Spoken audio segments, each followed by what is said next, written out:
চতুৰ্থ বৰ্গৰ কৰ্মচাৰী পদ প্ৰাধিকৃত হৈছিলে।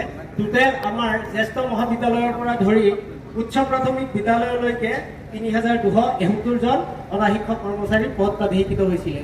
কিন্তু দুৰ্ভাগ্যৰ বিষয় যে আমাৰ ২০১৮ চনৰ যিখন আইন আছিলে, এই আইনখনত আপোনাৰ কোনো এটা দফাত লিখা নাছিলে যে আমাক চৰকাৰে ৮,০০০ টকাৰ ফিক্সড পে বা ৮,৭০০ টকাৰ আৰু তৃতীয় বৰ্গ কৰ্মচাৰীসকলক আপোনাৰ ১২,৪০০ টকাৰ আপোনাৰ দৰমহাখিনি দিব। কিন্তু আপোনাৰ আৰু আমাৰ ২০১৮ চনৰ আইনত ক'তো লিখা নাছিলে যে আমি কি নৰ্মছ আমাৰ সম্পূৰ্ণ হ'লে আমাৰ নিয়মীয়া পদত আমি উন্নীত হ'ব পাৰিম। আমাক এই আপোনাৰ ২০১৭ চনৰ আইন সংশোধনী আইন ২০১৮ এই তাৰ আণ্ডাৰত আমাৰ পদখিনি প্ৰাধিকৰণ কৰিলে, প্ৰভিঞ্চিয়েলাইজেশ্যন কৰিলে, কিন্তু আচৰিত ধৰণে কৰিছে।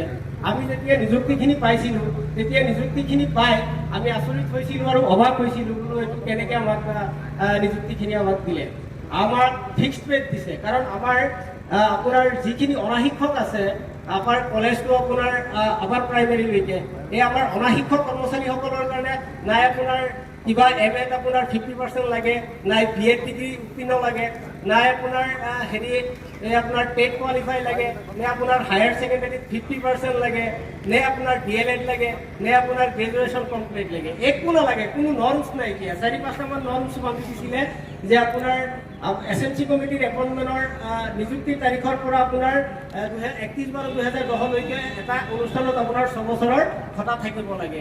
তাৰপাছত এটা অনুষ্ঠানত আপোনাৰ কমচে কম আপোনাৰ 6 বছৰ ভত্তাৰ এক্সপিৰিয়েঞ্চ থাকিব লাগে। আৰু আপোনাৰ যিখন আমাৰ SMC কমিটিৰ এপইণ্টমেণ্ট দিয়াৰ সময়ত ৰেজুলেশ্যনত প্ৰচিডিং কপিত আমাৰ নামটো থাকিব লাগে। আৰু আমাৰ 9-10ৰ ডাইস্কোডত আমাৰ টিক মাৰ্কটো থাকিব লাগে। আৰু আমাৰ মিনিমাম ন্যূনতম শিক্ষাগত অৰ্হতা 8ম শ্ৰেণী উত্তীৰ্ণ হ'ব লাগে, আৰু তাৰ ওপৰত যাৰ জীৱন আছে 40 জন। এইখিনি নৰ্মছ আমাক এই ২০১৮ চনৰ আইনত বান্ধি দিছিলে। এইখিনি আমাৰ ফুলফিল হোৱাৰ পাছতো আমাক আজিলৈকে আপোনাৰ নিয়মীয়া পদত উন্নীতকৰণ কৰা নাইকিয়া। কিন্তু আমাৰ একেলগতে থকা ২০১৮ চনৰ আপোনাৰ আইনত থকা আপোনাৰ লাইব্ৰেৰিয়ানখিনিক UGC নৰ্মছ দেখুৱাই আপোনাৰ সিহঁতক নিয়মীয়া পদত উন্নীতকৰণ কৰি দিলে। আৰু আমাক 1948 চনৰ